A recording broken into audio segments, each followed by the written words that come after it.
Well, in that time that wasn't time, um, it was like an overwhelm of sensation.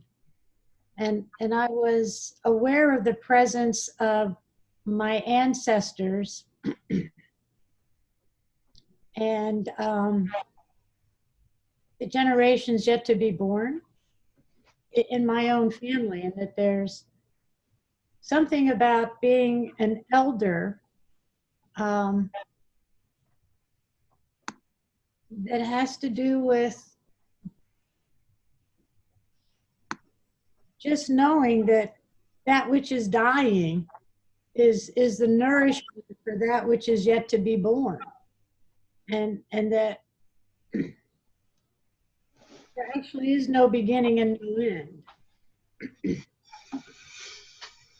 We have a physical form, we take the form of a body, and it has life force for a while and then it doesn't. But the source of that life force in our body, that that's always here.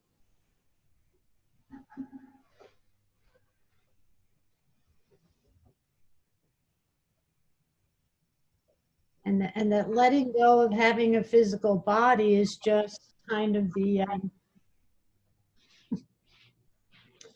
biggest letting go challenge. We can practice letting go of all kinds of little things along the way. So we're kind of ready to let go when we have to let go of the body that we're attached to.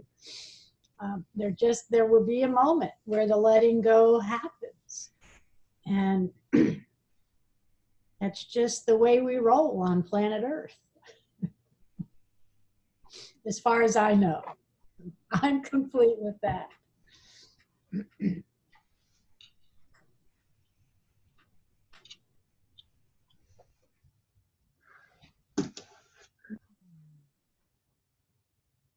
I enjoyed the way the conversation has rolled around eldership, fire,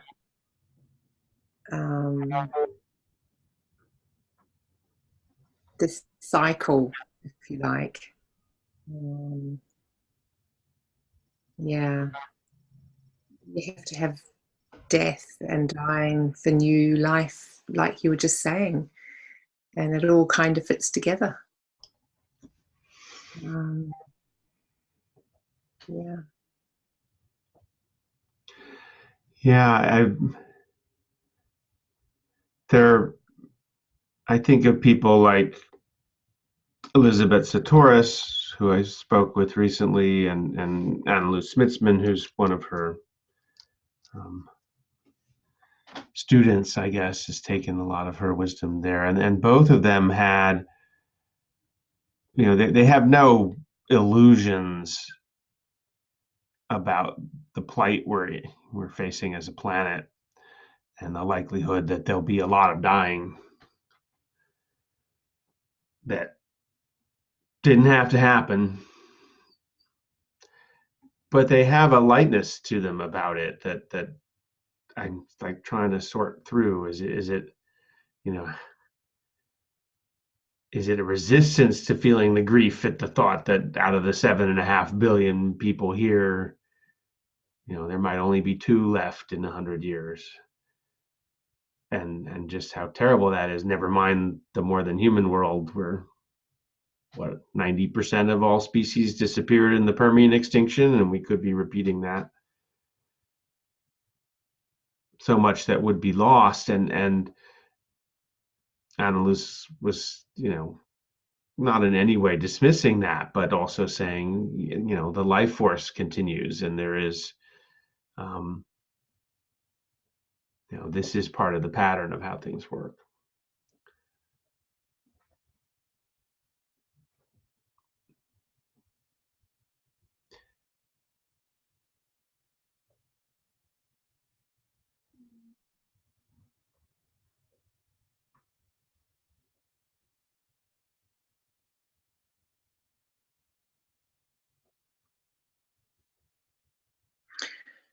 Yeah, I think I still sit in I don't have the lightness around that, I'm afraid. I still have anger It's all right, I think, if we want to take ourselves down. But to take everything else down with us is just so wrong. Yeah. The beauty of all these other beautiful, beautiful beings. That's the bit that gets me. Yeah, I agree. And that, I mean, that we talked a lot about indigenous wisdom, and that indigenous peoples had a deep understanding of the right relationship with death and the use of fire to, you know, to kill things, but that's done so with such care and wisdom that it serves rebirth, you know, deeply, and nourishes the land in the long run, versus the town of Brookfield next door taking a brush hog to a beautiful meadow, wiping out everything there with no real study of what they're doing, and leaving something ugly, and none of it being for any useful purpose. There's no hay coming out of it that might feed some animal, and even if there was, it would probably feed someone's, you know, show horse, some wealthy person's So plaything. I really appreciate you giving voice to that sense of wrongness, the anger around, you know, it didn't have to be this way, and it's wrong that the beauty of this place should be wasted, destroyed in a wasteful way. And every day I have to sit with myself and practice letting go of that feeling, because for me, it bubbles up as fierce outrage. And it's like, okay, this is not helping me. This is not healthy. It's a real feeling. It's a real felt sense of fierce outrage. And somehow I have to just ride that as a wave. And it's like, okay, here it is. So I'm just going to sit with this until it dissipates. Because if I let myself really get attached to it, then I'm done for the day. I'm too angry, and it exhausts me to kind of hold on to it, even though it feels wrong to let it go all at the same time. You know, it just, so that's part of my letting go practice is trying to let go of my fierce outrage about what's happening, and my sense of powerlessness and hopelessness. Every day I get to, you know, sit with those feelings and try to let them go, so that I can take a deep breath and try to do something, try to bring beauty forth in some small way every day. You know, if it's only to go outside and say thank you to my trees and flowers. It's just like, thank you. So yeah, this is a rough school that we're in on planet Earth. What does it mean to be a human being in these times of crisis? You know, this is, thank you for that framing. And now what? Because maybe that for me is part of practicing being an elder, is to just embrace the fact that I don't know so much, and that I hardly know anything. And I have a longing for certainty, and I'm having to let that longing go too. It's like, well, okay, it's not what's happening.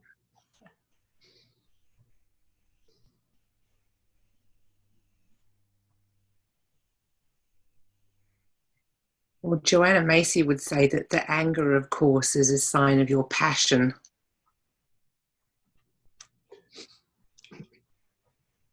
The depth of your grief. Sorry, yeah. Oh, is there something other than letting go that's an option? Seems to me she calls us into something other than letting go of those feelings. Yeah, that's a good question. I don't know.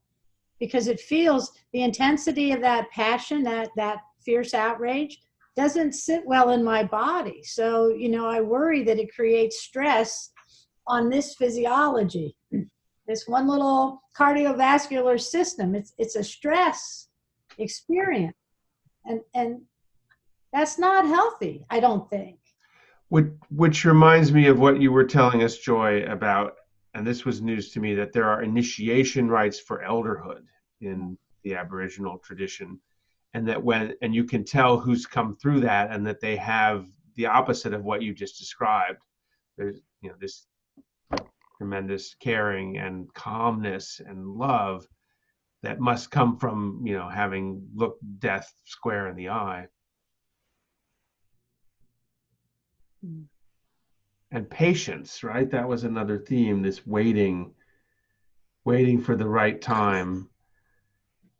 Somehow, I haven't watched it yet. It's an hour and a half long, but there's a video of Bayo Akomolafe being interviewed, and the headline for it is "The times are urgent, let us slow down."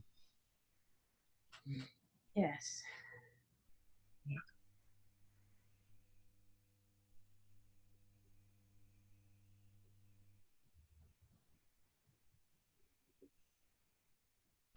One of the places I go to try to get support is the I Ching. And I have a version of the I Ching that I'm very fond of. And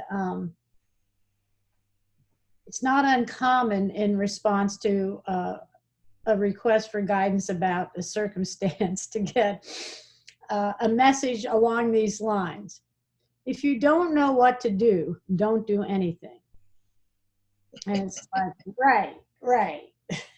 Okay. I'm in a long stretch of really not knowing what to do, except tend to daily life, getting up and feeding myself and taking care of my little place and my little community. Just today, just what do I do today to just take care of today? Because other than that, I don't know what to do anymore. I used to have delusions about knowing what to do. And now I just frankly, I don't know anymore. All I know to do is to just be kind and love everybody. That's really all I know to do anymore, is to just be kind and love everybody I meet, if I can. And if I don't have that capacity, then I try to stay home and not inflict myself on anybody. That was what Auntie Gloria said today. She said that we have to stay with love, giving love, sharing love, and holding that in our being. That that's the time. It's time for that. It's no more time for a war or even disagreement. Just accept that's where they're at. Okay, I honor that. It's where you are. I wish you well, wish you love, and step back, but not engage. That was quite wise. Not easy. I'm again. Easy for you to say. Well, they're the elders of humanity as well as, in their community, Indigenous people. Yeah. So maybe it wasn't easy to get to that point.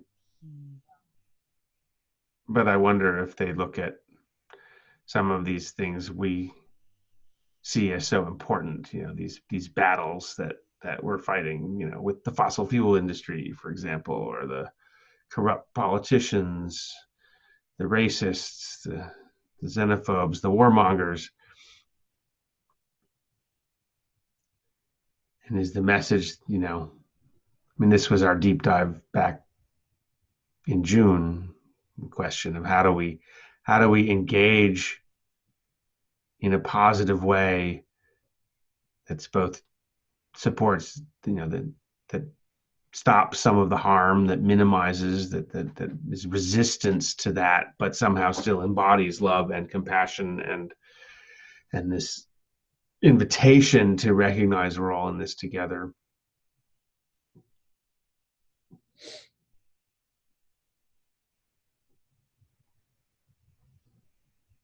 Well, Auntie Gloria said today that if we embody that the shift will happen around us, but we have to embody it. Was how it wasn't those exact words, but that was exactly what she meant. So it's not about, it's more like water, isn't it? It's like that, be water. I think I need an initiation to get there. I think something radical. Intellectually, I get it, but I'm not embodying it.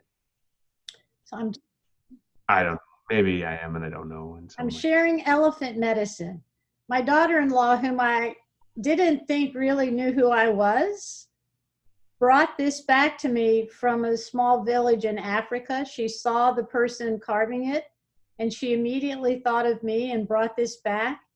And I looked up elephant medicine after she gave it to me, and I was awestruck with how it was that this called to her, and she brought it back from Africa, from Tanzania to me, because it's all about elephant energy is about the caring for others. And it's like, so I just want to share, it sits here in my kitchen, and I just wanted to share my elephant energy so that you could see it.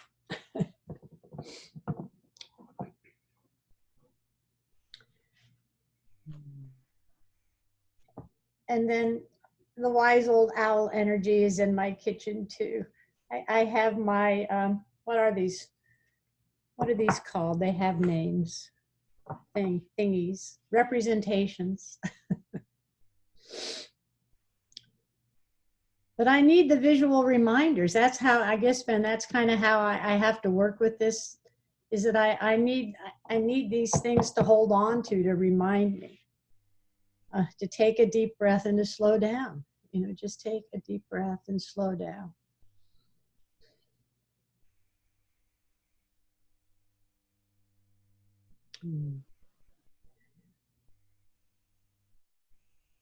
And wait patiently, Joy. I really appreciated you saying that.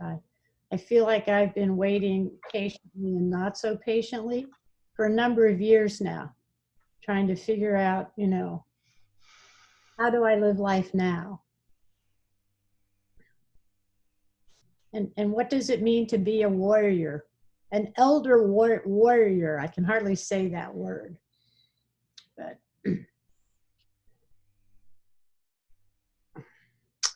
there was a beautiful quote that helped me, because I sat in a not knowing space for quite a while. I mean, I'm in a different sort of not knowing now, but that in-between space. And I didn't write down who it was written by, but it goes something along the lines of, if you are in that in-between space, be there, honor that, because it's a magical space. And sadly, I can't remember all the words. It was actually very poetically written, but really saying that is like the crucible. It's like the empty bowl, if you like, in Joanna Macy's Truth Mandala.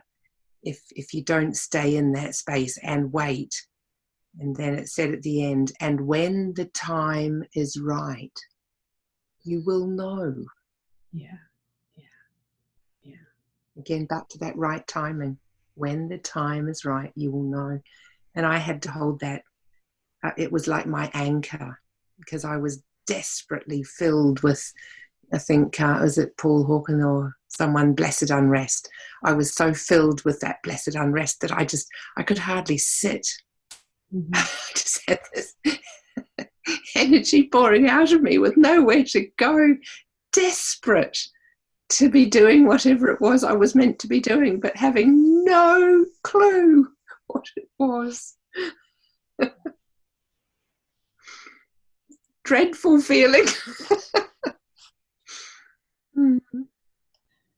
Well, I experience it the same way, Joy, and the only antidote for me is to go outside and garden. I just have to go outside and do something with nature. You know, I just have to put my feet on the ground. I have to like fuss a little bit outside to kind of let it go. Yeah.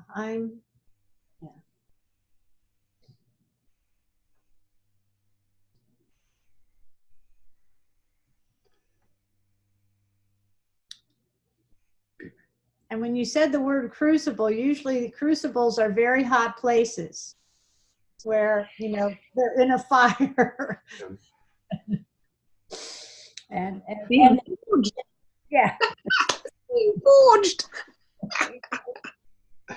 So, Yeah, I was thinking about the cauldron too, as a metaphor for yeah. who's the astrologer who shows up at Pioneers every year. And she's a trickster, you know, and then she's always got this sort of I don't think she's an actual sort of mock-up of a cauldron, but she's always, you know, you take this and you throw it in the cauldron. All these things go into the cauldron and they get transmuted. The things that I was sort of saying I struggle with not feeling, you know, getting trapped in this angry opposition. There's a song, one of the most recent songs that was added to the playlist actually kind of speaks to this. Maybe we can end with this bit of music from Rising Appalachia. The album is Ley Lines. There's something that the Australian people know about. Are we good for that? The song is called Make Magic. Maybe I'll see if I can find the lyrics too. I'll put them in the chat.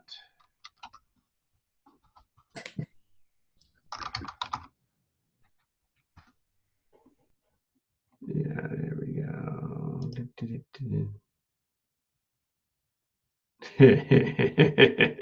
They're so good. I have in my mind, I sort of have them merged with did we listen to this on another call? We did. I've shared these. Might have done.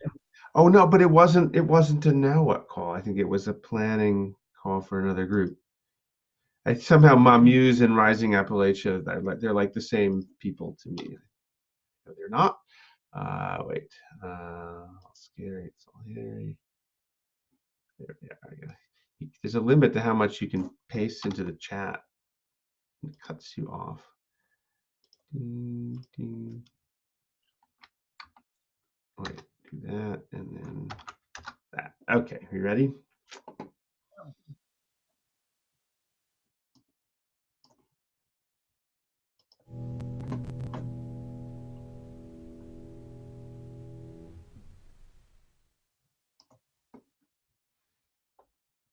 Whoops. Let's try that again. That was the last chord of the song. Why did that happen? Come back. Here we go.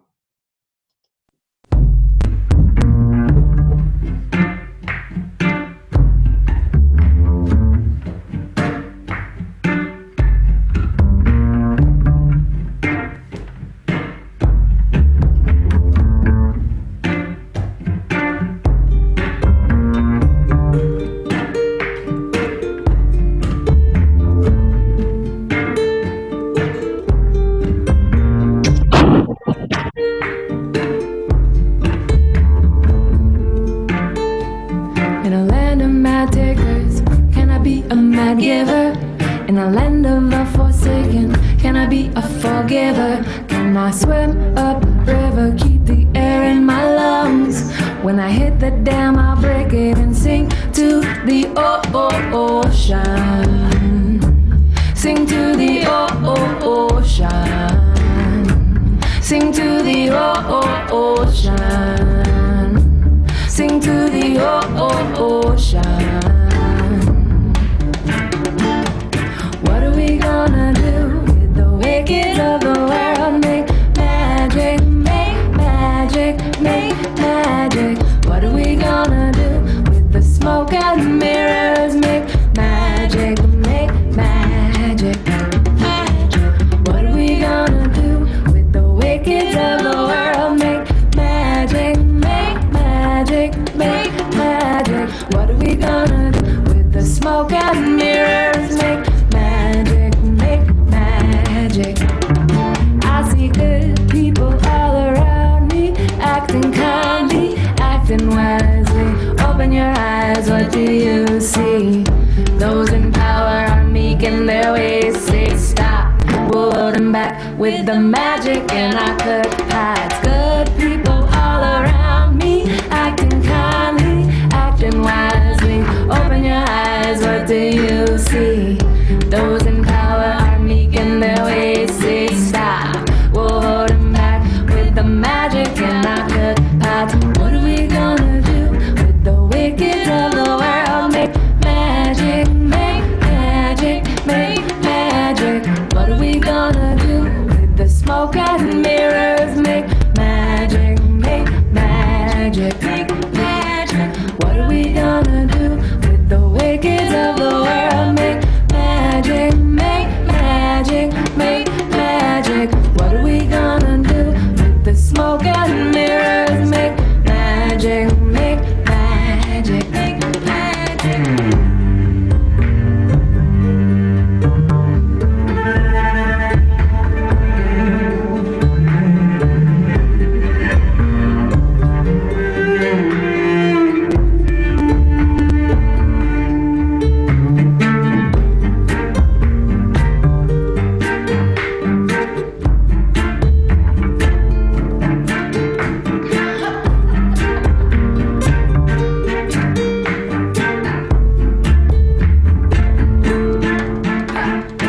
We believe in warriors and we don't believe in war. And we'll arm ourselves in liberty, arms outstretched at your door. And we believe in the righteous, in the sacred holy stone, in the howl of hallelujah, in the gathering of the bones. If I go fight it, I write it, I have it all up in the score. No, it's not scary, it's hairy, I'm very, taking it, I'm bearing everything I got. All that magic in my cook pot, photosynthesize and meet me all up in the parking lot.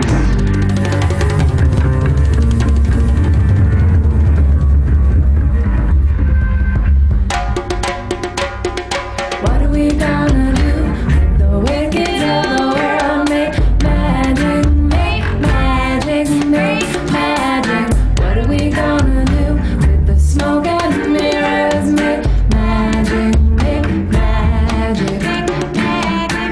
What are we gonna do with the wicked of the world? Make magic, make magic, make magic. What are we gonna do with the smoke and mirrors? Make magic, make magic, make magic, make magic, make magic, make magic, make magic, make magic, make magic, make magic, make magic, make magic, make magic, make magic.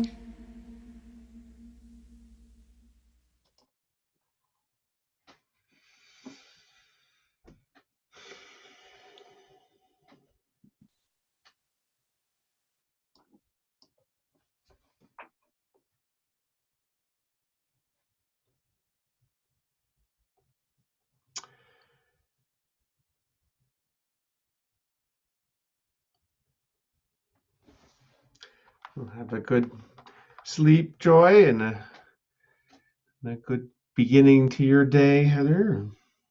We'll see you when we see you. Might see you tomorrow. No, my tomorrow, your tonight. I'm going to try and get to Stephanie's one again. Ah, that's tonight, Stephanie? Yeah. Right. So I look forward to seeing y'all there.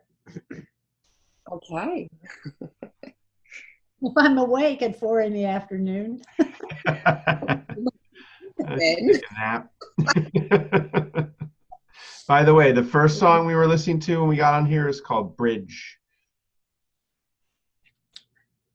All right. That was very beautiful. Thank you. Thank you. Thank you. Yes, thank you all. See you Thank soon. you. Bye.